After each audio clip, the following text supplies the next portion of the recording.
எதிர்க்கட்சி தலைவரை பார்த்து ஒரே ஒரு கேள்வி கேட்கிறேன், அதுக்கான விளக்கத்தை இங்க பதிவு செய்யணும். என்ன கொஞ்சம் பேச விடுங்க. ஏன்னா எதிர்க்கட்சி தலைவர் கேட்டதுக்கு ஒரு பதில் மட்டும் நான் கேட்கணும். அவர்கிட்ட ஒரே ஒரு கேள்வி கேட்டுக்கிறேன்.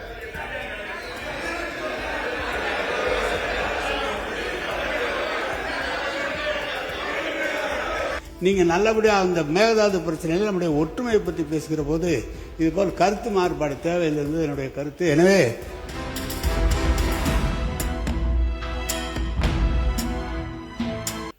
எதிர்க்கட்சி தலைவரை பார்த்து ஒரே ஒரு கேள்வி கேட்கிறேன், அதுக்கான விளக்கத்தை இங்க பதிவு செய்யணும்.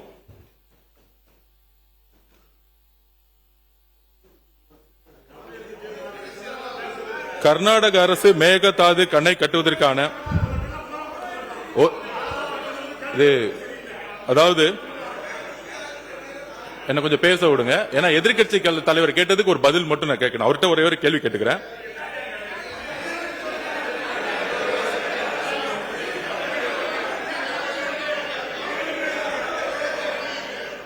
திரு மு.க. ஸ்டாலின் அவர்களின் தலைமையில் நடைபெற்ற திமுக ஆட்சியில் கர்நாடக அரசு மேகதாது அணை கட்டுவதற்கான திட்ட அறிக்கையை கர்நாடக அரசு தயார் செய்த நிலையில் அதை எதிர்த்து உச்ச நீதிமன்றத்தில் தமிழ்நாடு அரசு மனு தாக்கல் செய்தது.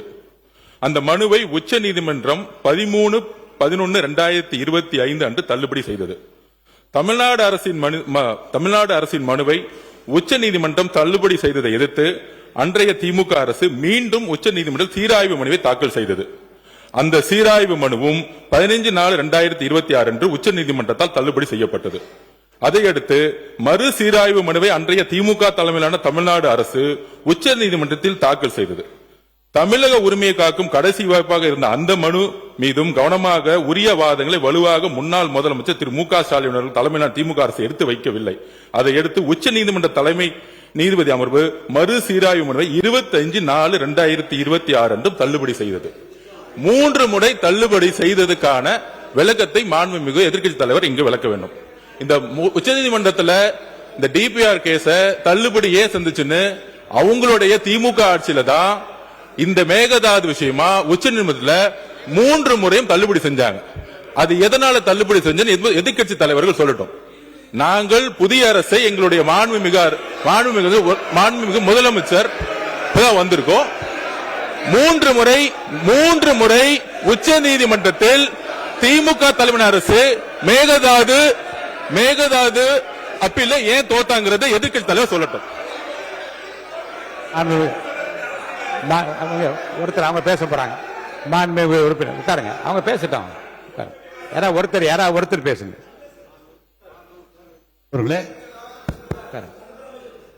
உச்ச நீதிமன்றத்தில் முதலிலே தீர்ப்பு தள்ளுபடி ஆகிறது, மீண்டும் சீராய்வு மனு போடப்பட்டது, அதுவும் தள்ளுபடி ஆகிறது. மீண்டும் சீராய்வு மனு மறு சீராய்வு போட்ட போது உச்ச நீதிமன்றத்தை சொல்லி தள்ளுபடி அல்ல, நீங்கள் கொஞ்சம் அவகாசம் எடுத்துக்கொண்டு வர வேண்டும் என்று சொன்னார்களே தவிர முழுமையாக சொல்லவில்லை.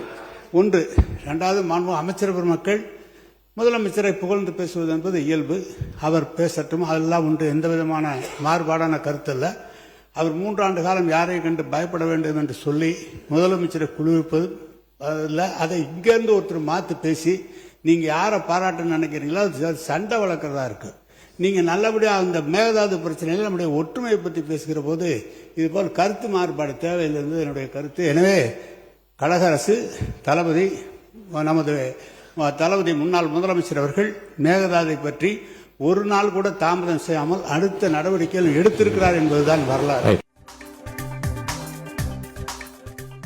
தோற்றதற்கு காரணம் இன்ஸ்டாகிராமா எலெக்ஷன் ஓட்டிங் மிஷினா என்று பார்க்காமல் அவர்களை சீராய்வு செய்து கொள்வதுதான் அவர்களுக்கு நல்லது, அவர்களினுடைய வருங்காலத்துக்கு நல்லது.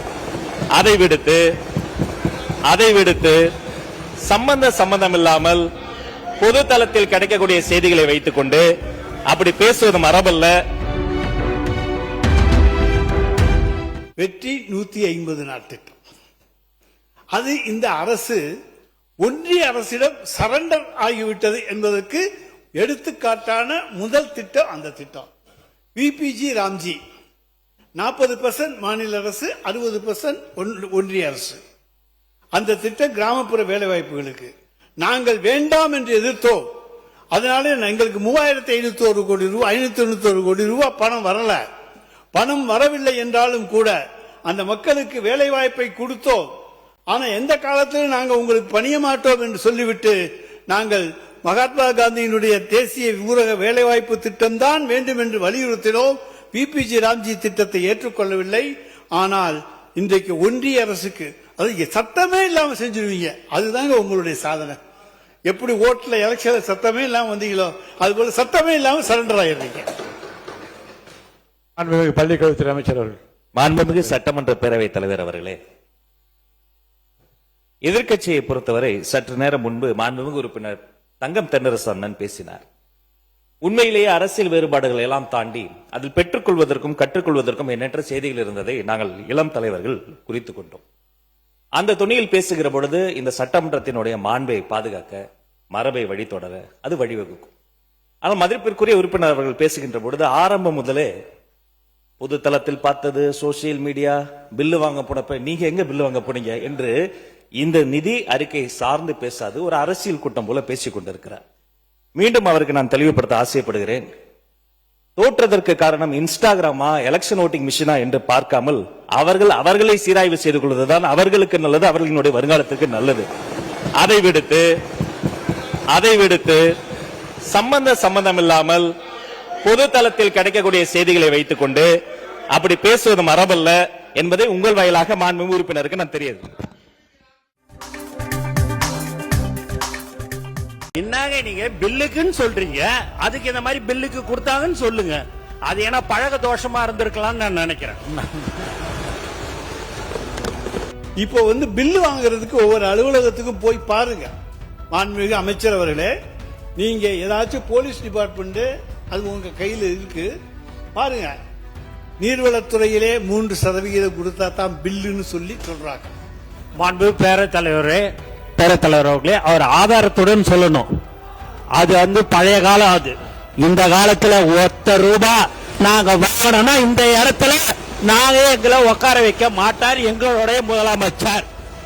அதனால ஆதாரத்துடன் அவர் சொல்லணும்ன்றதை நான் கேட்டுக்கொள்கிறேன். இல்ல மாண்பு உறுப்பினர் அவர்கள், நீங்க வாயால பேசுறதெல்லாம் கரெக்ட். அதெல்லாம் நீங்க உங்களுடைய காலத்துல நாங்க தான் சொல்றோம்ல, நீங்க நிரூபிங்கன்னு சொல்றோம். நீங்க நிரூபிக்க வேண்டியதானே. எதுவுமே இல்லாம நீங்க மட்டும் பேசணும்னா அது எப்படி?